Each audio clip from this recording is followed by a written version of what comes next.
کیا آپ جانتے ہیں کہ 1000 سال پہلے یہودیوں کے دلوں میں ایک خواب چھپا ہوا تھا؟ یہ خواب تھا ایک عظیم پیغمبر کا جو جلد ظاہر ہوگا اور یہودیوں کی نجات کا سبب بنے گا۔ ناظرین، یہودی تاریخ میں سب سے معلوم ٹھہرے ہیں۔ بہت بار ان کو ان کے وطن سے جلا وطن کیا گیا، لیکن یہودیوں کو امید تھی جلد ہی ایک پیغمبر آئے گا جو ان کو نجات دلائے گا۔ لیکن سوائے یہودیوں کے کسی کو معلوم نہ تھا کہ یہ پیغمبر کہاں آئے گا۔ یہ راز جو صدیوں تک چھپا رہا، اب ایک حیران کن حقیقت بن کر سامنے آ رہا ہے کہ یہ پیغمبر کہاں آیا اور وہ کون سا پیغمبر تھا۔ تو آئیے اس راز کو جاننے کے لیے تاریخ کو کھنگالتے ہیں۔ اس سفر کا آغاز اس وقت سے کرتے ہیں جب رسول کریم صلی اللہ علیہ وآلہ وسلم مکہ سے مدینہ تشریف لائے۔ وہاں پہلے سے کئی یہودی قبائل آباد تھے۔ یہودیوں کا مدینہ میں ہونا کوئی اتفاق نہیں تھا، بلکہ اس کے پیچھے ایک گہری تاریخ چھپی ہوئی تھی۔ سوال یہ ہے کہ اتنے سارے یہودی مدینہ میں کیوں موجود تھے؟ یہودی تاریخ میں بابل کی جلاوطنی کے بعد سے کئی یہودی مختلف علاقوں میں پھیل گئے تھے۔ مدینہ جو اس وقت عرب اور شام کے تجارتی روٹ کے درمیان میں آتا تھا، تو کیا یہودی صرف اس لیے یہاں آباد ہوئے تھے کہ انہیں ایک پناہ گاہ مل جائے؟ تو سوال یہ ہے کہ انہوں نے اس کے لیے مدینہ ہی کو کیوں چوز کیا؟ تو اس کے لیے ہمیں تاریخ کے اوراق پلٹنے ہوں گے۔ تقریباً 70 سال پہلے 3 عربی سیاح فلسطین کے پہاڑوں میں سیر کر رہے تھے جب اچانک انہیں ایک غار نظر آیا۔ جب وہ اس غار میں داخل ہوئے تو انہیں اس غار میں زمانہ قدیم کے 2 برتن ملے جو زمانے کی گرد میں دفن تھے۔ ان برتنوں میں لکڑی اور جانوروں کی کھال کے ٹکڑے تھے جن پر عجیب و غریب تحریر لکھی ہوئی تھی۔ وہ عرب ان کی قیمت نہ جانتے تھے، اس لیے انہوں نے یہ ٹکڑے بازار میں انتہائی کم قیمت پہ بیچ دیے۔ بازار میں بھی کسی نے ان پر غور نہ کیا، لیکن خدا کی قدرت کہ یہ نوادرات جن پر کچھ تحریر تھا وہ ایک سائنٹسٹ جان سی ٹریون کے ہاتھ لگیں۔ اس نے ان تحریروں کی گہرائی میں جا کر معلوم کیا تو اسے پتہ چلا کہ یہ یہودیوں کی آسمانی کتاب تورات کے اجزاء ہیں۔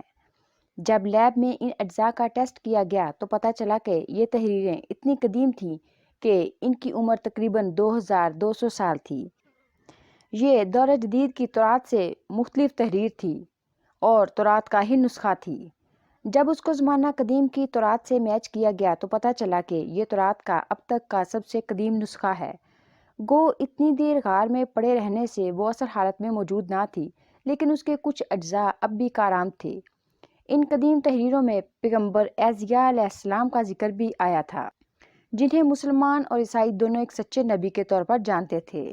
آپ نے کچھ پیشن گوئیاں کی تھیں جو کہ اس تورات کے اس قدیم نسخے میں موجود تھیں۔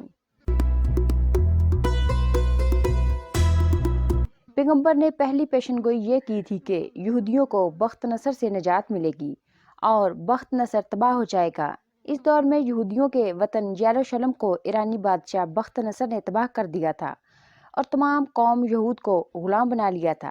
لیکن پیغمبر عیسیٰ علیہ السلام کی پیشن گوئی کے عین مطابق سائرس اعظم نے بخت نصر کو مارا اور یہودیوں کو آزاد کیا اور ان کو اپنے وطن جانے کی اجازت دی۔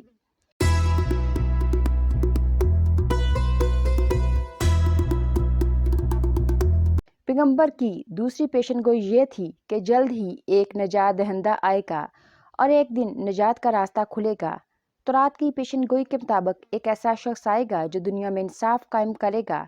تورات میں یہ پیش گوئی کچھ یوں بیان کی گئی ہے کہ میرا غلام جسے میں قائم رکھتا ہوں، میں اپنی روح کو اس میں ڈالوں گا اور وہ دنیا میں انصاف قائم کرے گا، اور جب تک وہ زمین پہ انصاف قائم نہ کر لے تب تک وہ پیچھے نہ ہٹے گا اور نہ اسے کوئی کچل سکے گا، اور میں بتوں کو اپنی تعریف چھیننے نہیں دوں گا، اور جن آبادیوں میں کیدار کے لوگ رہتے ہیں خوش ہو جائیں اور لوگ سیلا کے پہاڑ پہ چڑھ کے خوشیاں منائیں۔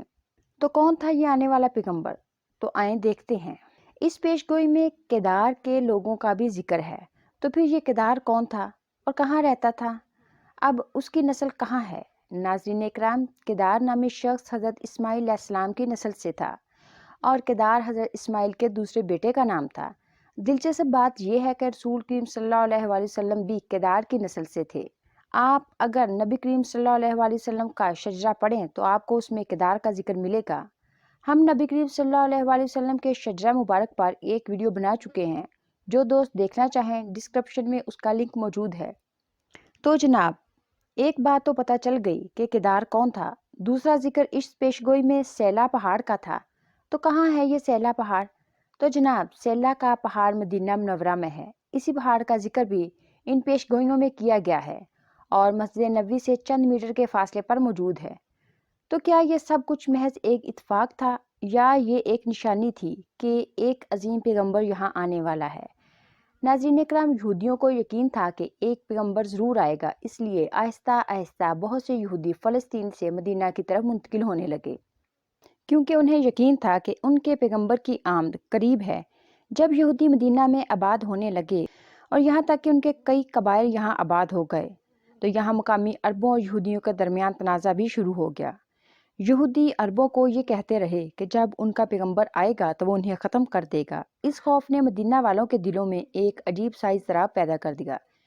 یہودی یہ کہتے تھے کہ یہ پیغمبر ہماری نسل سے آئے گا۔ پھر ایک دن مکہ سے ایک شخص مصعب بن عمیر مدینے آیا۔ اس نے لوگوں کو بتایا کہ ایک عربی پیغمبر آیا ہے جس کی بات مکہ میں کوئی نہیں مانتا۔ یہ سن کر مدینے کے لوگ حیران رہ گئے اور سوچنے لگے کہ کیا یہ وہی پیغمبر ہے جس کا یہودیوں نے ذکر کیا تھا؟ اس سوال نے مدینہ والوں کے دلوں میں ایک نئی امید پیدا کی۔ مدینے کے لوگ فوراً اسلام قبول کرنے لگے۔ یہودیوں کے لیے یہ ایک زبردست دھچکا تھا۔ جب انہوں نے دیکھا کہ یہ پیغمبر تو عربیوں میں آیا ہے تو انہوں نے انکار کر دیا کہ یہ وہ پیغمبر نہیں ہے، لیکن کچھ یہودیوں نے اسلام قبول کیا اور اسلام کے لیے اپنی جانیں بھی قربان کی۔ اور جب حضور کریم صلی اللہ علیہ وسلم مدینہ تشریف لائے تو یہودیوں کے ساتھ معاہدہ کر کے آئے، جسے میثاق مدینہ کہا جاتا ہے، جس کی بہت سی شقیں تھیں۔ ان میں ایک یہ بھی تھی کہ بیرونی دشمنوں کے ساتھ مسلم اور یہودی مل کر لڑیں گے، لیکن یہودیوں نے اس معاہدے کی پاسداری نہ کی اور کفال مکہ سے مل گئے۔ اس لیے رسول کریم صلی اللہ علیہ وسلم نے ان کے ساتھ جنگ کا اعلان کیا، جس میں ان کو شکست ہوئی اور وہ سب خیبر جا کر پناہ گزین ہوئے۔ مدینے کی آبادی نے مسلمانوں کی حمایت کی اور یہ شہر اسلامی تعلیمات کا مرکز بن گیا۔ یہودی خیبر جا کر بھی مسلمز کے خلاف سازشیں کرتے رہے، اس لیے ان کے خلاف آخری جنگ خیبر کی جنگ ہوئی، جس کے بعد یہودیوں کی طاقت ختم ہو گئی اور جو مال انہوں نے جمع کیا تھا وہ مسلمانوں کو غنیمت کے طور پر ملا۔ یہ ایک شاندار جیت تھی جس نے تاریخ کے اوراق میں ایک نیا باب لکھ دیا اور مسلمانوں کے ارد گرد کے علاقوں میں داغ بیٹھ گئی۔ یہ داستان ہمیں یہ سکھاتی ہے کہ تاریخ کی گہرائیوں میں بہت سے راز پوشیدہ ہیں اور نبی کریم صلی اللہ علیہ وسلم کی دنیا میں آمد سے قبل الہامی کتابوں میں ان کی آمد کے متعلق بہت سی پیشن گوئیاں کی گئی ہیں جو بالآخر سچ ثابت ہوئیں، اور عرب کے صحراؤں میں نبی آخر الزمان حضرت محمد صلی اللہ علیہ وسلم کا ظہور ہوا۔